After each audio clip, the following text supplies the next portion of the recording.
Hi, welcome to Board Gems. I recently got Pergamon 2nd edition in the mail from Kickstarter, from Eagle-Gryphon Games, and I thought I would compare that with 1st edition Pergamon. Here are the two box fronts. The 2nd edition drops the somewhat disappointing catchphrase, spectacular archaeology. I would be interested to hear why the change from brown to blue is one of those lateral changes that always fascinates me.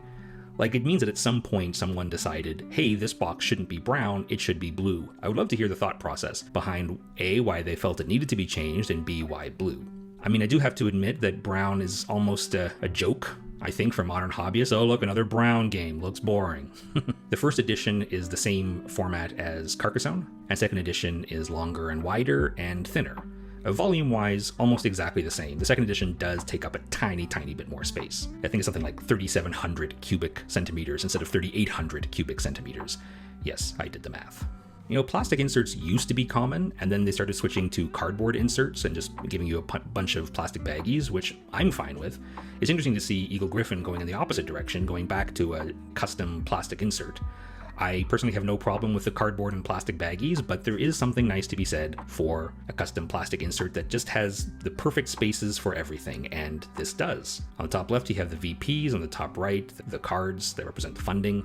You have little wells for the 4 different player colors, a 5th well for odds and ends. You have the coins on the left and a big space for the bag on the right. And you'll notice there is no bag in Pergamon 1st edition. It's easy enough to just mix them and then stack them. That's what you do in 1st edition. But of course, it is nice to have a bag, and that bag is embroidered.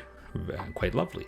More coins. Comes with silver coins in addition to the sort of yellow coins. Never really had a huge problem with there not being enough coins in Pergamon, but I mean, I guess more coins is a good thing. The value 5 coins, the silver coins, don't have any denomination printed on them, so you just have to remember the silvers are 5 and the yellows are 1s. When I play Pergamon, it's rare for somebody to collect a massive number of coins.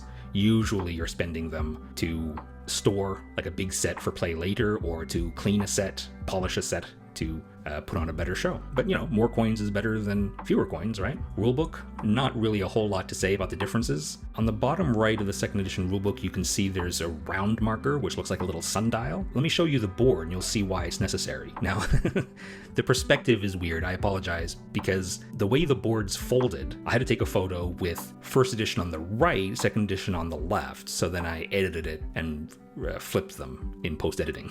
So in the 1st edition, you didn't really have a round marker. After you mixed up the tiles, you put them into stacks of 5, and you put 1 stack on each of the months. So every time you start a new month, a new round, you would take the stack, and that's how you know what round you're in. It does obscure some details. For example, you might not be able to see that in round 12, you get extra points for having the oldest green bracelet. If that's surrounded on all 4 corners by tiles, it might be hard to see that. So instead, in 2nd edition, they switched to a round marker that just moves from month to month on the calendar. You'll see there are numbers, and these numbers indicate how many tiles are drawn.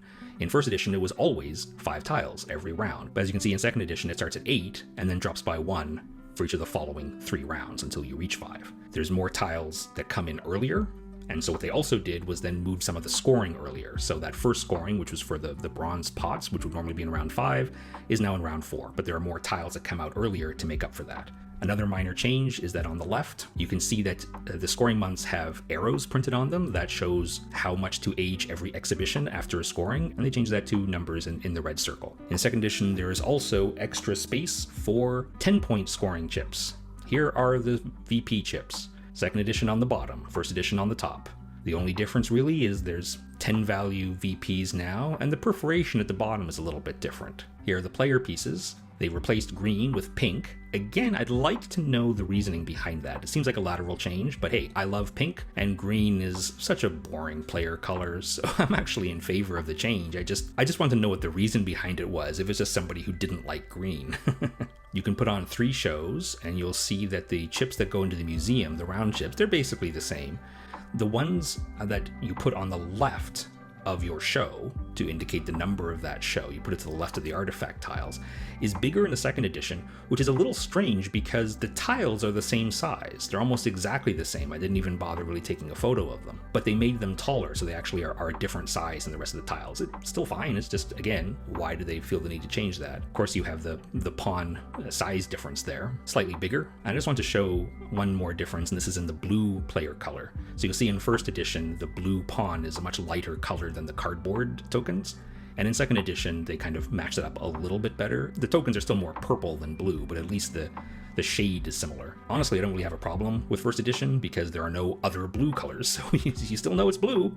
Even though it's not exactly the same shade, it's the only blue there. So first edition came with some little bit hard to parse player aids, because it shows an example show and it says equal 3. And people might think, oh, that's because it has 3 tiles in it. But no, it's because the sum of the centuries, BCE, total 3. In second edition, it just shows what to do during scoring. So you total up the centuries, that's a little bit clearer, plus up to 3 coins to polish. The reverse of the card shows exactly the same thing. Seems like a little bit of a wasted opportunity there.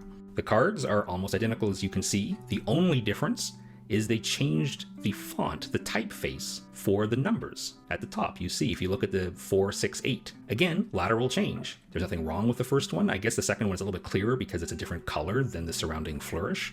But again, I'd love to know the thought process behind changing that. The artifact tiles are basically identical. Same shape, same cut, so they're not worth showing side by side. But second edition does come with more tiles, these extra 6 tiles. These extra tiles are extra special artifacts.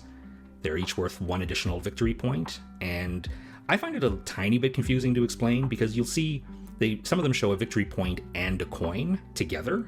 You gain the victory point, but you lose the coin. I just think a lot of people looking at that might assume you gain or lose both because they're kind of presented the same way. Anyway, a little bit of extra thing. Doesn't add a whole lot to the game, but maybe a little bit more, just raising the stakes, I suppose, a little bit during the game. Thanks for watching. Remember, older games like Pergamon don't stop being good just because newer games come out. Take care.